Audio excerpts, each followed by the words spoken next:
That was an intense one, but at least I was able to spar with you. So apparently Uncle Ramon has stepped out. He said he had to go talk to some Cuban chick or give her some adobo or get adobo from her. I don't even know. I mean, I gotta be honest with you. I can't even follow this man half of the time. I mean, one minute he'll talk about walking down the street, and then all of a sudden a freaking griffin comes down. And for some weird reason, everyone seems to be about it. Like, everybody want to listen, like he has something wise to say, while he's just pulling stuff out of his ass. I mean, I just don't understand.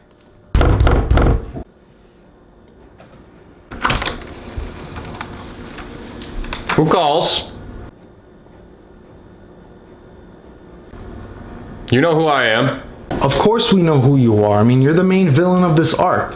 And besides, I thought I would see you much later than now. I figured before we duel, I should have you cover the last Total War you've yet to review, Total War Attila. I mean, that's a legitimately good idea, but unfortunately, I don't have to listen to you anymore. Crow, you have a new target. Take down 50 Blades of Grey. Really? You think Mr. Crow would betray his code of honor and attack me? Clearly you haven't been listening to your pathetic uncle.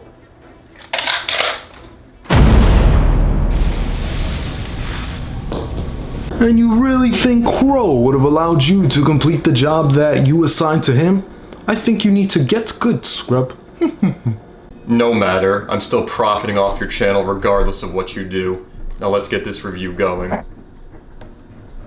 Total War Attila could not have come at a worse time. It was released in February of 2015, a little under 2 years from the initial mess that was Rome 2. While Rome 2 has since been patched and expanded upon, at the time people were skeptical on what to really expect from Attila. Essentially, it was seen as a standalone expansion, or Rome 2 in a time period that is not as appealing to some people. Instead, the rise of the Roman Republic into an empire, the game's focus is on the collapse of it. While many have dismissed it as more of the same, there were actually several interesting deviations that made it stand out on its own. However, were these changes ultimately beneficial or detrimental? Either way, let's prepare for the end times and make ready for war. This is Total War Attila. Cue the montage.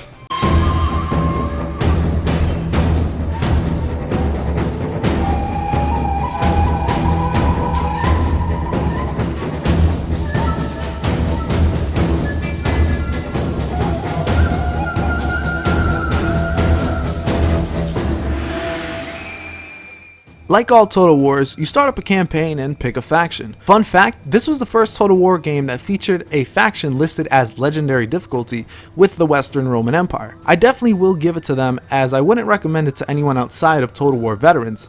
Unless you want to play masochistic, then go ahead. For this review, I'm going to stick with two factions, the Vandals and the Visigoths, since they start out as a horde faction and eventually settle down. Fun fact, I actually beat this game with both Western and Eastern Rome, while you could not.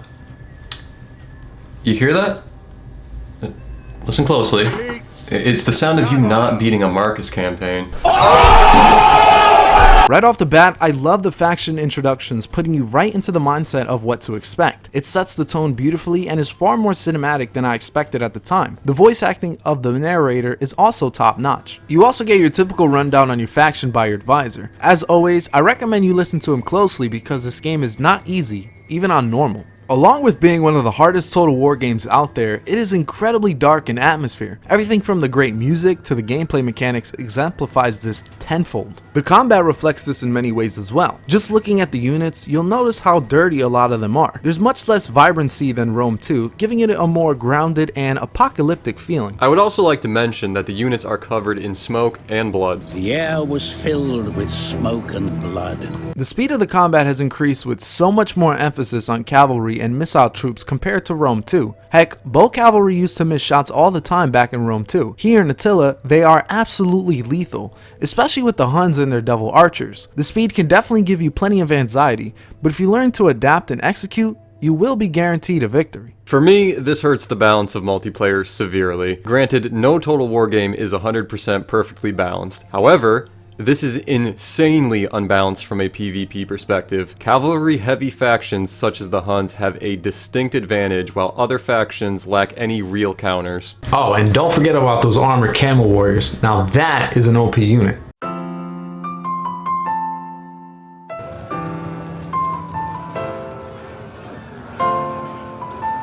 The siege battles, to me, are some of the best in the series. The longer you hold someone under siege, the more damage their settlement receives. It actually gives players a strategy to hold settlements under siege for a period of time before attacking. These battles are also when you see the best element take center stage.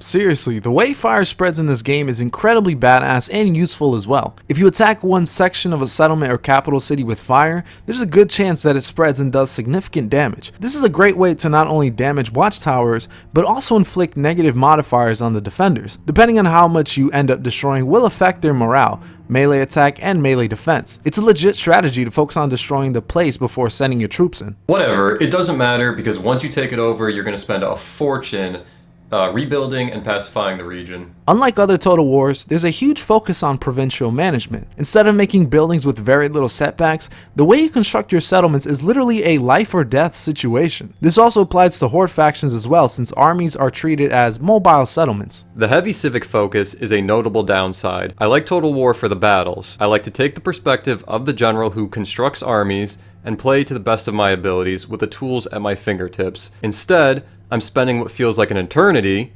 balancing out my settlements and converting conquered provinces like a glorified babysitter just so I can move my army to the next town. But like any good general, isn't the solution to adapt to the situation and execute accordingly? Instead of focusing on researching military buildings to increase military progress, why not focus on the civic tree? Maybe instead of going on the attack, why not focus on defense and secure funds from other means like treaties or politics? Because that gameplay is boring to me. And yes, the political system does return from Rome 2, but it is far better than what was presented there. Some of the features here were actually ported over to Rome 2 in a future update. What are some of these features? Well, outside of having a family tree by default, your wives and kids can also influence things as well. I tend to send my wives out for assassination missions, and yes, you can even assassinate your own members of your family if they are just not helpful or disloyal to the cause. You can also arrange marriages, have someone mentor another family member, embezzle money, and a few other schemes. It adds an element of dynamic storytelling that I feel was just lacking in Rome 2. A big reason for this is because it takes 4 turns to equal a year. Therefore, you have more time to get attached to these characters. Anyways, I feel like we are jumping around a bit, so let's start with what I would recommend as. I personally would suggest one of the migrating factions if you want the full experience. From here, you start off as a horde faction, which is a big selling point for this game. The best way to describe it is having mobile settlements that are also your armies. This is also when you'll notice a new variable to keep track of known as army integrity. It's basically public order for armies. It is easily managed though through battle, victories, and general skills. The goal for most of these factions is to eventually settle down. While you can follow the victory conditions to get the specific settlements quickly, I usually try to mix it up. This is honestly where the game feels so dynamic to me. I can settle in Africa, in Spain, the Far East, or heck, even the British Isles if I want a challenge. This is honestly a big element that keeps me playing over and over again. Some settled factions can also abandon their settlements to become horde factions, adding even more strategy and replay value. Can we talk about when you have to manage normal settlements though? Great. Because my goodness, the amount of things that affect public order is insane. Things like immigration, the artificial difficulty of like 3 stacks of Sassanids coming out of nowhere, food shortages, diseases, raised land, and even religion. And don't get me started on dealing with sanitation. It feels more like housekeeping than an interesting building slot. Yeah, I forgot to mention raising settlements. This destroys a settlement outright, but can be recolonized for a very high cost. Thankfully, future games lessen the effect here because it can be pretty OP in this game. Speaking of religion, this aspect to me is pretty crazy. Depending on your religion will determine the type of religious buildings you can build, as well as passive bonuses. I usually try to avoid certain religions like Aryan and especially Latin Christianity, and try to get Slavic paganism or Zoroastrianism to be funny. It's fun to experiment with and see the results of this. It can really be overwhelming to wrap your head around all these religions just because there's so many of them. However, it is definitely rewarding if you do play with it. Now, it's time to address the elephant in the room, and that is the DLC. Never waver! It's no secret that the DLC policy for Total War has been met with a lukewarm reception. Unfortunately, many of the better factions are locked behind DLC. Sure, they're not essential to the game, but many of the DLC factions are given far more love than the base game. The African kingdoms in particular are granted the best units in the game, known as armored camel warriors. Even the beloved Warhammer 2 suffers from this fate. I mean, just look at the Skaven pre-DLC and after DLC. It literally is Night Runner and Day.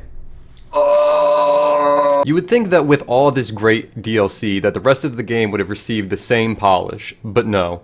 The amount of bugs and crashes are more frequent than any of the other Total War games I have played before and since. Multiplayer campaigns suffer from frequent disconnections. Thankfully, the multiplayer battles are very stable by comparison. And Powerhouse, I just can't recommend this game. The combat, unbalanced. The campaign, unbalanced. The gameplay, unforgiving at best. The best factions, locked behind DLC. Games are meant to be an enjoyable experience even if they are challenging, not just hard for the sake of drawing out gameplay. The dark tone of the game does not excuse the negative aspects.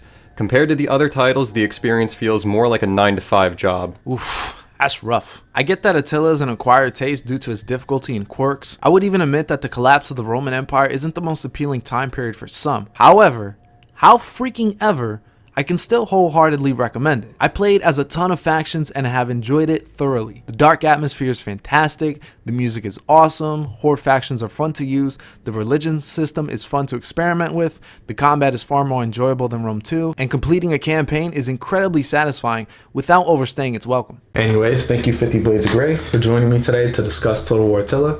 Can't wait to kick your ass the next time I see you. Likewise, old friend. Alright, now get the hell out of here. Well, now I'm not doing it. Go get that. You know what? I got this room right here. Okay, let's. I swear, this is a plus 10. Say no more. Say less. Say less. The hell out of here.